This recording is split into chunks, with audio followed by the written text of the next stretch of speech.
Hey guys, what's up? It's Ripe again. In today's video, I am in a wheelchair and my new psycho neighbor absolutely hates me. This maniac claims I am just faking my disability, and to prove her stupid point, her family steals my wheelchair and then attacks me. These people are out of control and I honestly don't know what to do. Here is what happened. I am a middle-aged veteran and I was honorably discharged from the army when I was 26 years old. I was injured in the line of duty and ended up losing a lot of function in my right leg, which makes walking incredibly painful and difficult. I have a cane that I use on occasion, especially if I need to navigate a narrow space or any area that is not wheelchair accessible, but the rest of the time I use a wheelchair. It was difficult to come to terms with my newfound disability, but I've had a good number of years to get used to it and I'm much more confident in myself now. I have an office job. I actually majored in business back in college, so I go to work every day and slowly accrued enough money to move to a nicer neighborhood. I moved about a year ago and my new home is in a better area and also happens to be a bit more accessible to fit my needs. In general, I am happy with where I live, except for the people who live across the street from me. The house is owned by a divorced woman and her son. She is in her 40s or 50s and he is about 20. According to other people in the neighborhood, when her former husband lived with them, the two had fought nearly constantly and their arguments would become so heated that they could be heard all the way down the street. It's probably a good thing that he got out of there when he could. One of the people in the neighborhood pulled me aside one day to warn me about my new neighbor Karen and her son Ryan. They have made comments in the past about disabled individuals and even harassed this woman when she broke her leg and had to use crutches. She wanted to let me know ahead of time so I would not be blindsided by anything either of them said. I thanked her and hoped that I would not have to endure any of that from them. The two of them were nice enough, especially at first, and stayed out of my way. We had made small talk on a few occasions, but it was mostly about the neighborhood and my thoughts on the house so far. Ryan was the type of guy that partied even on weekdays. It did not bother his mother somehow, but it got on the nerves of everyone else. It did not upset me, mostly because I was used to loud noises and I could sleep through almost anything. I think I lost a bit of my hearing after spending so much time around gunfire and explosions. He always struck me as an entitled kid who never really had to grow up, because I don't think I ever saw him working or helping around the house as you would expect. Karen spent a lot of her days staring out of the window or sitting on her porch where she could get a good view of the neighborhood. I'm not sure she had a job either, because she was always home when I left for work and when I came back, and she definitely did not work on weekends. The first time we began to have problems was while I was doing some yard work. It is hard to get some stuff done without my leg giving me some problems, but on a good day I can move around with relative ease. I had decided to do some lawn care. Honestly, I was just trying to clean up some of the weeds that were peeking through the cracks of the driveway, and I was using my cane to move around, along with a little stool I could sit on instead of bending down. There are always a lot of little ways to make things accessible. I noticed that Karen was approaching me and I did not immediately look up because I was focusing on my work, but when I did look up, I was surprised to see her scowling down at me. I knew I had not done anything to piss her off, as we had barely interacted, so I kept a smile on my face and asked her what I could do for her. She just kept giving me that odd look and then she started telling me about how much she disliked disabled people. They just don't do any actual work. They get away with doing nothing by faking their own incompetence. She said this like it was the most normal thing in the world. I told her, I assure you, my injuries are very much real. I got shot in the leg while in the army. Well, that's even worse. Veterans get tons of free money from the government so they never have to work again. You are all just a bunch of lazy bums. I stopped responding at that point because there didn't seem to be any point in arguing. I know the statistics about how many veterans end up homeless because they don't have money or a stable career, but I did not think Karen would be receptive to that, so I thanked her for her opinion and went back inside. I'm not the type of person who likes to get involved in drama, so I was not particularly happy about this new development. From that point on, I was hyper aware of everything Karen and Ryan did. I saw them observing me from their own property and giving me evil looks. Whatever their problem was, they really disliked me. I had been planning on going to the mall to do some shopping and was gonna bring my wheelchair. While it was often more difficult to navigate in the chair, I could stay out a lot longer with it compared to my cane, so I preferred it for some outings. I'd brought my wheelchair outside to pack up in the trunk, and when I went back inside to grab the rest of my stuff, I then came back and I noticed that my wheelchair was gone. It was not in the back of my car and it had not rolled down the driveway. It had somehow disappeared in the short time that I was gone, and I had an idea of where it was. I saw the front door of Karen's house close when I turned around, and I knew it had been them. No one else in the area would have a reason to steal my stuff, and to be honest, wheelchairs are pretty much useless to an able-bodied person.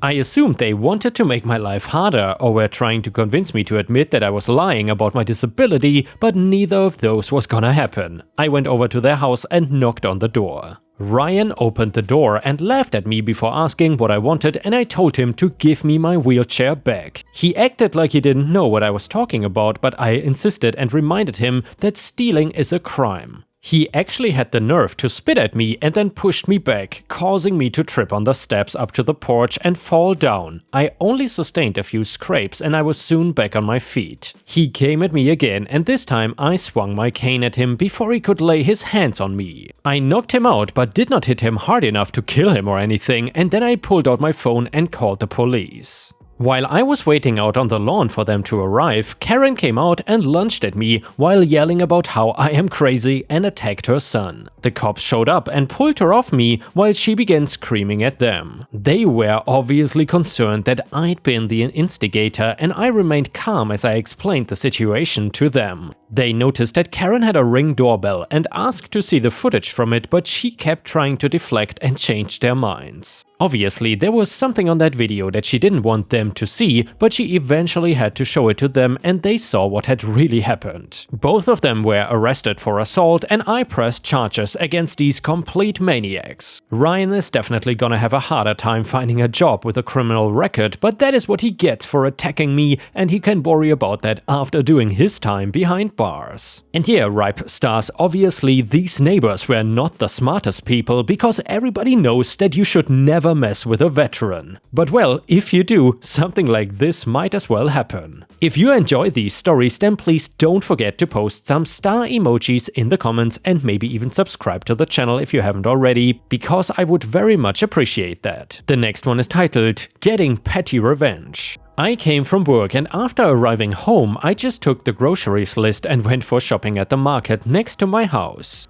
I bought everything I needed, went to the cashier, and after finishing putting all the items on the conveyor, I realized that I missed a couple of items. The guy in front of me was finishing and about to pay, so I told it to the cashier and she gave me the thumbs up to go for the items. So I went for them rather quickly, not because I was in a hurry, but not to make anyone behind me wait in case the cashier was quick processing everything. I came back and the cashier was just beginning to process my groceries, also lady in her 40s. This person was unpacking her shopping already. I just tried to interrupt her for a second, but she just scoffed at me and completely ignored me each time I tried to address her. I guess she thought I just wanted to take the couple of items I had in my hand and decided that over her dead body or similar. So well, I was not in a hurry and the cashier just gave me a "seriously?" and tired look. I could have gone passing the cashier's area and just do it from the front, but she annoyed me and I felt petty, so I simply waited. The cashier finished processing my items on the belt and just stopped. I truly believe she really wanted that rest because she didn't say anything to me. So we waited, and 5 minutes after the lady in front of me was tapping her feet and puffing, and after another 5 minutes she asked a bit rudely to the cashier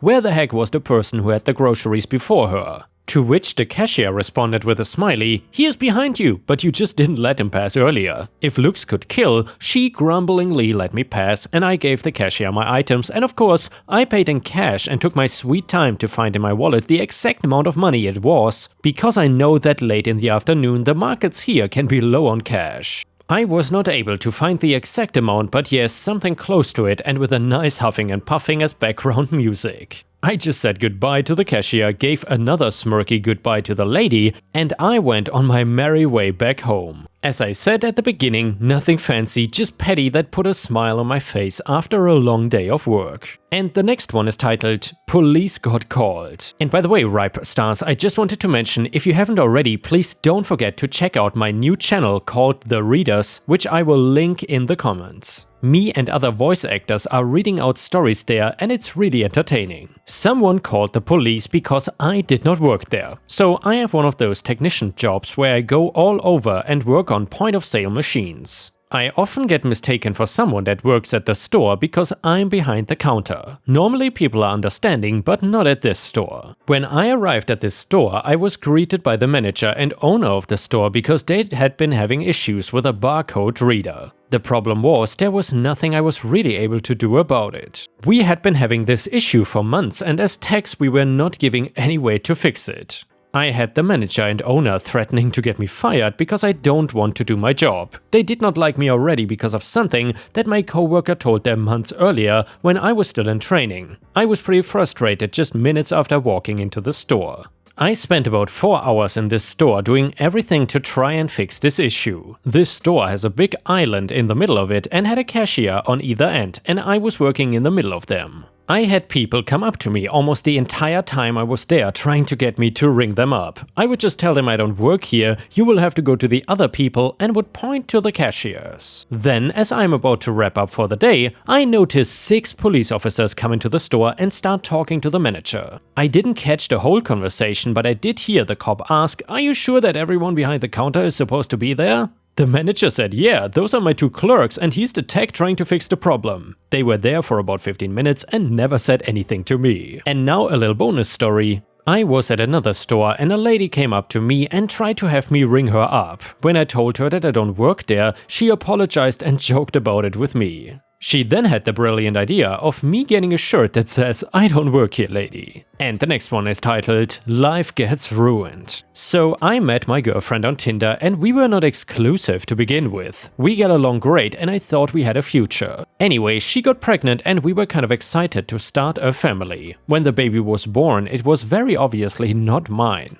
I did not sign the birth certificate and I also did not break up with her. But I also told her that I would not be making myself financially responsible for the baby. We had planned for her to take a year off work to be with the baby. She had already taken her maternity leave. I said she needed to go after the father for child support. However, she didn't want to because they were friends. I said I understood, but then she had to take the full financial responsibility for the kid. I would help her with all the child rearing like changing diapers and feedings and the like, but not for paying for any of it. And she agreed. She ran through her savings in about 6 months. She talked to me about helping her with baby formula and stuff and I said no, that's not our agreement. She called him and asked for money and he gave her a few $1,000s to pay for baby stuff but told her not to contact him again. That's when she understood their friendship. So she went after him for child support. His fiancée found out about the whole thing and is thinking of breaking things off. The child support is enough that the baby will be well taken care of and will not affect our finances. He called her crying because we effed up his life. He said that I could easily afford to take care of them and that I'm an a-hole for dragging his life through the mud.